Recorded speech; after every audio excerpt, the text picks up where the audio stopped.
लोग ट्रैवल करते हैं यहाँ से फ़ॉरेन की तरफ, अब उन्हें नहीं पता होता कि साथ हमारे जो जा रहा है बंदा वो कौन है। इवन कि यहाँ पे हमारे पास ऐसे केसेस आए जिनमें बड़ी अच्छी फैमिलीज़ थी, लेकिन वो कोई आ गया, किसी ने आके कहा जी कि ये हमारा बेटा वहाँ पे होता है, या किसी के लिए ये गिफ्ट ले जाएं। याद रखें जब भी आप कहीं ट्रैवल करते हैं उसके लिए याद रखें, इवन आपका क्लोज फ्रेंड या फर्स्ट रिलेटिव भी आपका आता है और आके कहते हैं, लाजमी नहीं कि आपके फर्स्ट रिलेटिव जो होते हैं वो आके कोई ऐसी चीज़ें मे भी उन्हें किसी ने गलत दी हो, तो वहाँ से जाएं तो स्पेशली अपने बैग्स को लॉक करें, और बैग्स को लॉक करने के बाद बैग्स पे भी लॉक्स ऐसे लगाएं जिनकी कीज़ हों और अच्छे लॉक्स हों। हम अमूमन ट्रैवल करते हुए नॉर्मल लॉक्स लगाते हैं, अच्छे लॉक्स हों कि आप ये नहीं कि आपको ऊँग आ गई, आप सो गए, या आप किसी जगह वेटिंग एरिया में हैं तो किसी ने वहाँ पे आपके पॉकेट में डाल दी ड्रग। सिमिलर जी, अलर्ट ट्रैवल करते वक्त ऐसे केसेस आते हैं कि किसी ने कहा जी गिफ्ट मेरा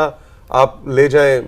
मैड्रिड जा रहे हैं, बार्सिलोना जा रहे हैं जी फ्लाइट पे, ये मेरी जी मेरे बेटे के लिए, और उसके अंदर मनशियात ये तो मैंने इसलिए ऐसा होता है मेंशन मैंने इसलिए किया कि आप ट्रैवल करते हैं तो पाकिस्तान के कवानीन में तो फिर कुछ रिलैक्सेशन दी जा सकती है, लेकिन जहाँ पे आप लैंड करेंगे वहाँ बिल्कुल ऐसा नहीं है। ये तो दूर की बात है, यहाँ पे ऐसा भी हुआ कि मैंने एक केस किया जिस केस में KPK से उससे कहा गया जी कि आप एक लड़के को कहा गया कि आप जा रहे हैं पिंडी, तो जाते हुए मेरा कज़न है उसे ये आप कॉटन पकड़ा दें। अब वो यहाँ पे जैसे ही अड्डे पे उतरा, फिर रोदाई अड्डे पे, तो 7 किलो चर्स उसके कॉटन से बरामद होगी और उसको नहीं पता था, और उस बेचारे को उस वक्त उसके हिसाब से सज़ा हुई थी और वो कुछ भी नहीं कर सका, उसके पास डिफेंस ही कोई नहीं था कि आप उठा के क्यों लेके जा रहे हैं। तो यहाँ पे तो ऐसे भी होता है, यानी मैंने तो एयरपोर्ट के हवाले से खुसूसी तौर पे किया कि ये बहुत ज़्यादा होता है, यहाँ पे तो कुछ फिर भी देखा जा सकता है। तो इसलिए जब भी ट्रैवल करें, इवन के इन कंट्री या आउट ऑफ कंट्री जहाँ भी ट्रैवल करें, आपको कोई भी आके दे तो कम से कम उसे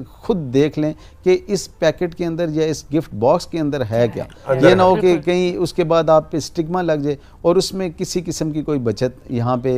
बचत का खाना है ही नहीं। बहुत बहुत शुक्रिया जदून साहब, थैंक यू वेरी मच। और जैसा कि प्रोग्राम के आगाज़ में मैं आपको बता रहा था कि जदून साहब बड़े आसान अल्फाज में बिल्कुल बेसिक हमारे हम सब पाकिस्तानियों से जुड़े